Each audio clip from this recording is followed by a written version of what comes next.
അല്ല, നീ എവിടെ പോവാ? വേണ്ട വേണ്ട, ഒറ്റയ്ക്ക് പോകണ്ട. അച്ഛൻ ഇപ്പം തന്നെ വരും. അച്ഛനോട് പോയാൽ മതി.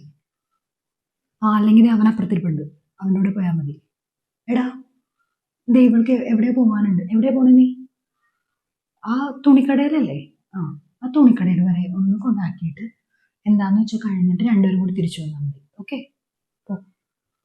അങ്ങനെ പൊറ്റക്കള കറക്കമൊക്കെ മതി, നിർത്തിക്കോ. കുറേ നേരം ആയല്ലോ ഇവിടെ ഒറ്റയ്ക്ക് നിൽക്കാൻ തുടങ്ങിയിട്ട്. എന്തു പറ്റി? ഫോണുണ്ടോ നിന്റെ കയ്യിൽ? കഴിഞ്ഞ ദിവസം ഞാൻ ഒരെണ്ണം പിടിച്ചതാണേ. ഇനി പിടിച്ചിട്ടുണ്ടെങ്കിൽ എന്തായിരിക്കും എന്ന് നിനക്കറിയാലോ. വീടിന് പുറത്തിറങ്ങാൻ പറ്റില്ല. അത് സൂക്ഷിച്ച് കണ്ടു നിന്നാൽ നിനക്ക് കൊള്ളാം. പറയാനുള്ളത് ഞാൻ പറഞ്ഞു. എന്നെപ്പോലെ ആയിരിക്കില്ല അച്ഛൻ പെരുമാറുന്നത്. എനിക്ക് തോന്നുന്നത് അവളുടെ കയ്യിലൊരു ഫോൺ ഉണ്ട് എന്നാണ്. ഇതെങ്ങാനും ഇവളുടെ അച്ഛനോട് പറയാൻ പറ്റുമോ? പുള്ളിയാണെങ്കിൽ ഇതെല്ലാം എൻ്റെ തെറ്റാന്നും പറഞ്ഞുകൊണ്ട് കല്ലി തുള്ളി നടക്കണേ.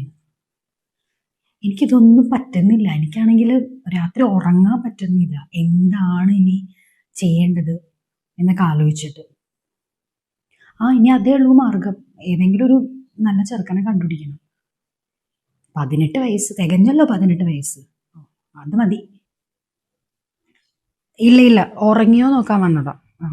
കിടന്നോ